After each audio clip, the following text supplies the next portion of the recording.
Bien, seguimos esta segunda instancia. Esperemos que la primera, yo sé que es mucho a veces pensar, bueno, pero es para dar las bases de quitar lo exterior para que quede lo interior, la esencia de la oración. Y seguimos acerca de por qué es necesario orar. Que sin duda que tenemos que comprender el propósito de la oración. ¿Por qué es necesario orar? Porque nos rendimos a la voluntad del Padre. Porque en la oración hay dos voluntades y una tiene que prevalecer. Entonces, nosotros tenemos que aprender del relato de allí de Lucas, capítulo 22, verso 39, cuando nuestro Señor fue a Getsemaní. Miren, cuando Jesús tuvo que rendir su voluntad a la del Padre, Él no se puso a cantar, no puso a hacer ninguna otra acción cristiana. Él se fue a orar y se fue a hablar con su Padre acerca de lo que le estaba costando rendir. Mire, Jesús mismo dijo, Padre, yo no voy a decir que intentó negociar, pero sí la pregunta se la hace. Si es posible, o sea, yo lo que entiendo es, si es posible redimir la humanidad de otra manera, bueno, acá estoy, pero no fue posible. Porque Él al final ora, pero no se haga mi voluntad, sino la tuya. Y ahí vemos dos voluntades. Y esto es una parte esencial de la oración, es morir a nuestra voluntad o sujetar nuestra voluntad a la voluntad del Padre. Y uno tiene que salir de la oración con esa seguridad. Realmente mi voluntad se rinde a la del Padre. Voy a poner un ejemplo para que lo entiendan, esto de rendir la voluntad a la del Padre. Vamos a ponerle que tengo un negocio. Me sale, bueno, un cierto buen negocio con alguien, pero ese alguien quiere que hagamos algunas transacciones no muy claras, pero que me puede dar muchos dividendos a mi empresa. Yo sé que, miren, yo creo que es crucial en la oración la sinceridad. Ir al Padre y decir, Padre, vos sabés cómo me vendrían bien ese dinero, pero sé que ese no es el medio. Pero estoy siendo totalmente tentado a aceptar esa forma, pero no quiero hacerlo. Así que en mi debilidad te pido ayuda. Y quiero rendirme a tu voluntad, que sé que es andar en la verdad, es andar en justicia y ser sinceros con Dios ahí. ¿Para qué? Para que someter nuestra voluntad a la del Padre y poder ir y decirle que no a lo que le tenemos que decir que no, a lo que tenemos que mantenernos firmes. Amén. ¿Se entiende esto? ¿Qué es rendir? Por eso la oración a solas nos lleva a rendirnos a la voluntad de nuestro Padre. Sabe que hace algunos años yo soy periodista, he estudiado también magisterio y psicología. Me quedan 2 materias para recibirme de maestro inicial. Pero estudié magisterio aquí en la ciudad de Montevideo y un momento que hubo una ocupación en el centro. Yo estudiaba, entonces fueron varias semanas. Bueno, en todo eso pasa la ocupación, se retoman las clases. Yo vivía en un apartamento solo que tiene mi papá. Bueno, el hecho es que uno de los profesores, que era muy exigente y era una materia medular, dice, bueno, para tal día yo necesito los certificados médicos. Obviamente que todos trajeron certificados médicos esos días. O sea, todos los días anteriores estuvieron todos enfermos, ¿no? Y yo recuerdo que conseguí, pero cuando yo fui a orar a solas, vino el Señor con, vas a mentir y encima premeditadamente. Y yo todas las consecuencias de perder el año, porque si esa materia era crucial, lo que iban a decir mis padres, bueno, entró todas las consecuencias, la balanza empezó a pesarse. Y yo comencé a orar, Señor, yo no quiero serte desleal, pero la carne es débil, Jesús la dijo, no es que nos estaba diciendo, yo quería salvar también en mi pellejo. Entonces, al final oré, me fui al centro de estudios, igual en la mochila puse el certificado. Por si la carne ganaba, estaba ahí, no, pero el punto fue que Llego, estaban todos los compañeros, entonces el profesor dice, pasen todos a los certificados, y se levantaron todos así. Yo tenía 2 compañeras acá, se levantaron, y una bien de voz de esa, ¿no? Del enemigo, dice, ¿no vas a dar el certificado? ¿Vas a perder el año? Y ahí me quedé sentado, todos pasaron, dieron el certificado, yo estaba dando la práctica, y bueno, terminó la clase, además de esos profesores veteranos que, no sé, pasaban comiendo limón, digo yo en broma, pero no se reían nunca. Entonces yo voy al pasillo, hablo con él y digo, mira, yo soy cristiano, en verdad yo tengo el certificado, pero yo no estuve enfermo nunca, profesor, así que no le voy a mentir, y por eso no di el certificado. Y él me mira y me dice, bueno, va a perder la materia y el año entonces. Y me esquiva y se va. Y ahí, como dentro de mí una fuerza interior, me mantuve, hice la práctica. Eso fue, creo que un lunes. Un viernes yo estaba en la escuela aquí en Montevideo, me llaman por teléfono de magisterio, no quieren hablar, y me habla el profesor. El profesor me dice, hola Soria, sí, mire, estoy haciendo acá la lista de las asistencias y le voy a sacar la falta que usted tenía sin certificado, porque se necesitaría más maestros íntegros como usted, de aguantar eso. Yo recuerdo que yo estaba esperando irme a mi apartamento a llorar y darle gracias a Dios, porque no vendí la integridad. Y son esos momentos que uno tiene que ir a orar, porque no es que uno siempre quiera hacer el bien.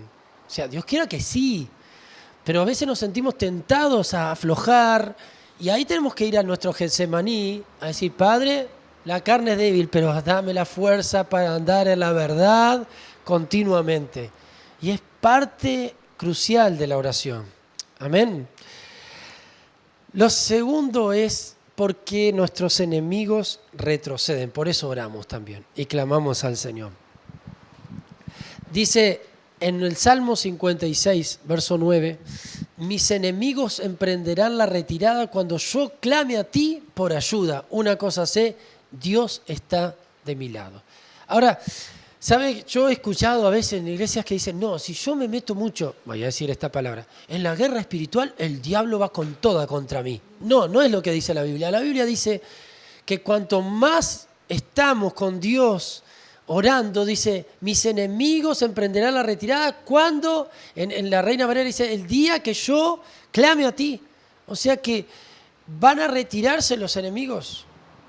Yo recuerdo la historia del rey Ezequías con el profeta Isaías, que en un momento se unieron a orar, y oraron porque estaban sitiados, y Dios envía un ángel y los mata a todos allá, pero ellos clamaron a Dios.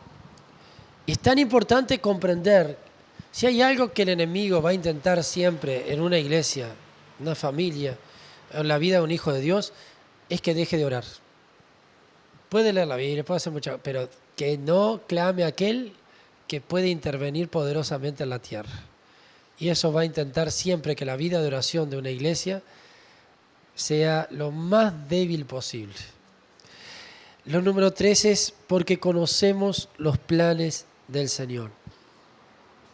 Dice Jeremías capítulo 33, verso 3. Clama a mí, yo te responderé, pero es la otra parte la que necesitamos también. Y te enseñaré cosas grandes y ocultas que tú no conoces, o con esta versión dice, te daré a conocer secretos sorprendentes que no conoces acerca de lo que está por venir. O sea que Dios quiere revelarnos sus planes a aquellos que claman a Él. Si uno ve en la Biblia, siempre Dios le reveló planes a quienes entraban en sintonía, en oración con Dios. Entonces es tan importante porque que Dios pueda revelarnos sus planes para que nosotros podamos avanzar en esta vida y comprender que es el Señor que tiene el control de la historia de nuestra vida, de nuestra nación y de las naciones. Ahora vamos a ir a un ítem que lo agregamos, que es por qué es esencial que los líderes sean personas de oración. Y acá, cuando hablo de líderes, hablo general, no vamos a ponerle etiqueta ni pastores, nada, todos. quienes puedan liderar algo, ¿por qué es esencial que sean personas de oración o que tengan una vida de oración? En primer lugar, porque es un llamado. Jesús dice en Marcos capítulo 3, versos 13 y 14, cuando Él llamó a sus discípulos, a los 12, lo primero era para que estuviesen con Él. O sea, el primer llamado de Jesús es, los quiero bien cerquita, muchachos. Porque es en esa relación de cercanía es donde realmente comenzamos a impregnar todo lo del Señor. Es un llamado. Todo líder necesita tener, obviamente, su vida de cercanía con el Señor, continua, porque de Él viene todas las victorias, viene todo aquello que nosotros necesitamos. Y hay un versículo que el apóstol Pablo dice en 1 Corintios capítulo 1, verso 9. Dice que fuimos llamados por Dios a la comunión con su Hijo Jesucristo. Y es tan importante que el líder tenemos que entender que es un llamado de Dios a la oración, a la intimidad, a caminar con el Señor. Y es un llamado que tenemos que responder, obviamente, satisfactoriamente. Y es por eso que uno no tiene que dejar ahogar su vida no puede negociar como líder su vida de oración por el activismo. De comprender que nuestro primer ministerio es hacia arriba, después va a ser horizontalmente. Pero el primero es hacia el Señor, porque somos sacerdotes. Y en esto tenemos que ir creciendo cada vez más, que nuestro primer ministerio es hacia arriba. Lo segundo es porque somos mensajeros del Señor. Y allí, hablando de Jeremías, cómo el Señor le toca la boca y le pone palabras a él. Pero hay un capítulo ahí en Jeremías, que lo tiene allí en sus anotaciones, Jeremías 23, 18 y el verso 22 también, dice esto: ¿Quién estuvo en el secreto de Jehová y vio y oyó su palabra? ¿Quién estuvo atento a su palabra y la oyó? Y Dios dice, si ellos, hablando de los líderes, hubieran estado en mi secreto, habrían hecho oír mis palabras a mi pueblo. Ahora, Dios dice, como abandonaron el secreto, no le pudieron dar mis palabras a mi pueblo, y por eso mi pueblo se desvió. Entonces, porque somos mensajeros del Señor. Los líderes tenemos que tener mensajes claros de parte de Dios para el tiempo oportuno. ¿Qué enseñar? ¿Qué es lo que estamos dirigiendo? No puede ser en base a antojos. Somos mensajeros. El mensajero lleva un mensaje. El mensajero no está para otra cosa que tomar un mensaje y llevarlo. Cuando en la Biblia uno lee mensajero, en verdad está viendo eso. Una persona que en un reinado lo tomaban, un reino, y le daban un mensaje con un tipo papiros, eso, sellado, ¿no? Y lo llevaba a otro lugar. Entonces, es tan importante comprender que el líder es un mensajero del Señor. ¿Pero de dónde extrae el mensaje? Sí, de las Escrituras, pero de su vida secreta con Dios, porque hay tanto para enseñar, pero ¿en qué tiempo hay que enseñar ciertas cosas? ¿Cuál es el mensaje del Señor en este tiempo? ¿Cuál es el rol de la iglesia en este tiempo tan significativo en Uruguay, con cambio de gobierno, con tantas cosas? ¿Cuál es el rol de la iglesia? Y los líderes tenemos que comprender el tiempo que vivimos. Ahora, estando en el secreto con el Señor, vamos a saber cuál es nuestro rol protagónico, como siempre ha sido de la iglesia del Señor en cada etapa de la humanidad. Lo tercero es porque debemos interceder ante Dios por las personas que tenemos a nuestro cargo. Y este intercesor llamado Samuel es uno de los hombres que la Biblia toma. Dios le habla un momento a Jeremías y dice que Samuel y Moisés era gente que él oía. Hasta en un momento Dios le dice a Jeremías, si estuvieran Moisés y Samuel delante de mí, yo no los escucharía delante.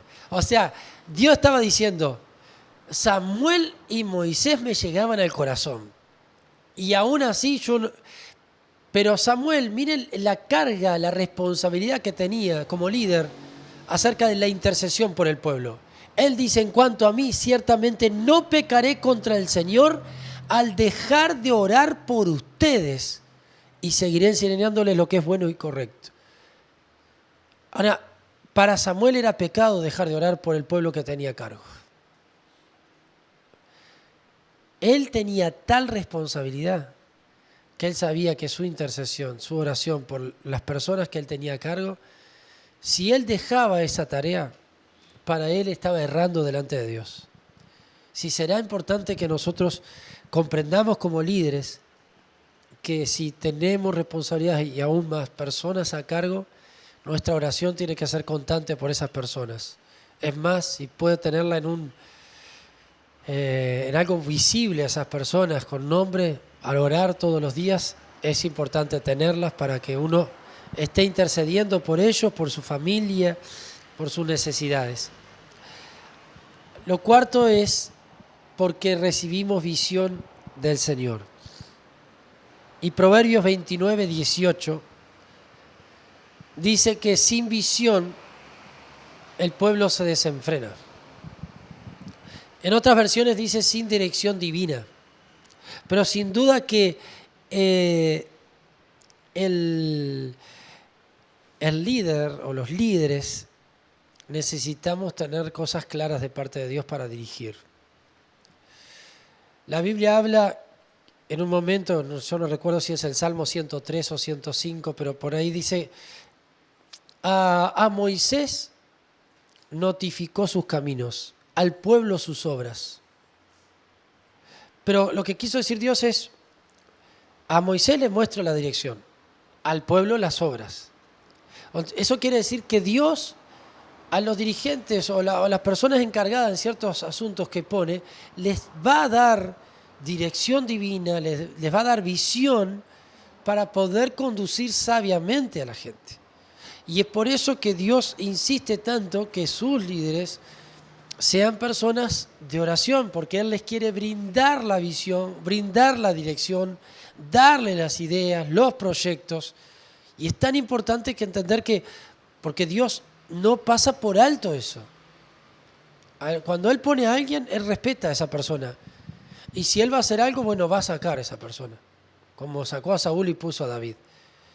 Pero Él siempre respeta al que Él establece. Y quiere darle su visión y quiere ensancharle también para que uno pueda ir comprendiendo esto. ¿Ustedes se acuerdan que cómo Dios le hizo ver a Pedro para ensanchar la visión del Evangelio? En Hechos capítulo 10, Pedro estaba orando. Y es interesante que Pedro dice que tiene hambre. Y miren, en Hechos capítulo 10, uno lo puede leer, tenía hambre y dijo, mientras lo preguntaban algo de comer, Pedro dijo, ¿y qué tengo que hacer? ¿Me voy a jugar PlayStation? No, dijo, me voy a orar. Mire Pedro, ¿en qué, entre comillas, gastó su tiempo de ocio? Me voy a orar, y se fue a una azotea a orar, y mientras estaba orando recibió una visión de Dios, que esa visión tenía que ver con la expansión del Evangelio a los gentiles, para abrirle a él el entendimiento de que el Evangelio tenía que llegar a ellos. Y ahí vemos cómo Dios da la visión para darle dirección a su pueblo, porque esa experiencia de Pedro ayudó a que la iglesia judía, la iglesia en Jerusalén, se abriera a que el Evangelio tenía que llegar hasta nosotros. Amén. Lo quinto es porque nuestra intercesión puede salvar a un hermano del camino de la muerte. Y esto es bien poderoso, ¿eh? ¿Estamos creyendo lo que leemos cuando leemos la Biblia? Porque vieron, si no, no tiene efecto. Es como esa insensibilidad que los medios hacen, ¿no? Vieron que hoy tenemos el celular y de repente tenés un chiste, ¿no? De alguien, y al ratito mataron a tantos, y de repente tenés un musical, y es todo insensibilidad. O sea, tu mente no llega a discernir que esto sí es grave, esto es una tontería. Entonces, esa falta de filtro que nos están queriendo educar así para que, bueno, vino un terremoto en tal lugar, murieron tantos. Bueno, una de las tantas noticias que sigo mirando en mi dispositivo. Pero cuando leemos la Biblia tenemos que leer creyendo que va en serio las palabras de Dios. Y acá dice, mis amados hermanos, si alguno de ustedes se aparta de la verdad y otro lo hace volver, pueden estar seguros que quien lo haga volver al pecador de su mal camino, salvará a esa persona de la muerte y traerá como resultado el perdón de sus pecados. Y sabe, viene hablando acerca de la oración. Viene hablando acerca de orar, alguien que se haya apartado. O sea que uno puede orar, Señor, tal hermano que se apartó, que se desvió, por X causa, no vamos a decir los motivos, pero interceder para que el Señor le haga volver de su mal camino, de su desvío, y pueda restaurarse otra vez en los caminos del Señor. Y eso es parte esencial de que uno tiene que comprender que, bueno, Señor, extiende tu misericordia. Hace un tiempo hice este ejercicio, dije, ¿cuántos? En un lugar dije, ¿cuántos se han apartado de los caminos del Señor y después volvieron? Y eran un montonazo. Y sepan que en la iglesia de Cristo hay un montón de gente que se apartó un tiempo y luego regresó. Y estoy seguro que muchos de los que regresaron es gracias a que alguien hizo esto. Oró para que esa persona regresara, que Dios la haga volver en sí. Y es muy poderoso esto que estamos hablando en esta mañana. Y lo otro es porque trae sanidad a las personas. Pero eso está allí en Santiago capítulo 5, versos 14 y 15. Es la oración de fe que sana al enfermo. Sanidad es obviamente, está la física, está la emocional, pero tenemos que creer que nuestra oración tiene una respuesta poderosa de parte del Señor cuando nosotros vemos personas que todavía no están sanas interiormente y tienen carencias todavía emocionales, que vinieron de su familia o quizás pasaron mucha pobreza y eso los marcó, o tantas otras cosas de rechazo que necesitamos, Señor. Queremos ver que esa persona sea sana interiormente, que realmente no reaccione más de forma con ira por las heridas que tiene, sino que realmente venga tu sanidad a ese corazón y podamos ver a esa hermana, a ese hermano sano, estable, realmente sonriendo de todas las bendiciones que tú le das. Amén. Así que por eso es tan importante que un líder pueda orar, porque tiene una gran responsabilidad. Y sin duda que un líder que no tiene una vida de oración, pronto se va a salir a luz. ¿Sabe qué? Y termino con esto, en esta instancia. Cuando Jesús dijo, porque todo va a salir a luz, ¿no? Generalmente nosotros lo pensamos para lo malo, para lo negativo. Decimos, los pecados van a salir a luz. Decimos, no, acá se va a saber la verdad. Y pensamos, porque todo va a salir a luz. Pero también tenemos que entender que cuando alguien es una persona de oración, de intimidad con Dios, de intercesión, se va a notar, va a salir a luz que esa persona va a ser recompensada por el Padre en público. Esa persona no va a quedar en el anonimato. Se va a notar que esa persona realmente su siembra en la intimidad, en el secreto, delante del trono de Dios, se va a exponer a la luz también. Y eso es importante que nosotros tengamos en cuenta, que siempre hay recompensa para aquellos que hacen el bien. En este caso, tomar en serio su vida de oración. Amén.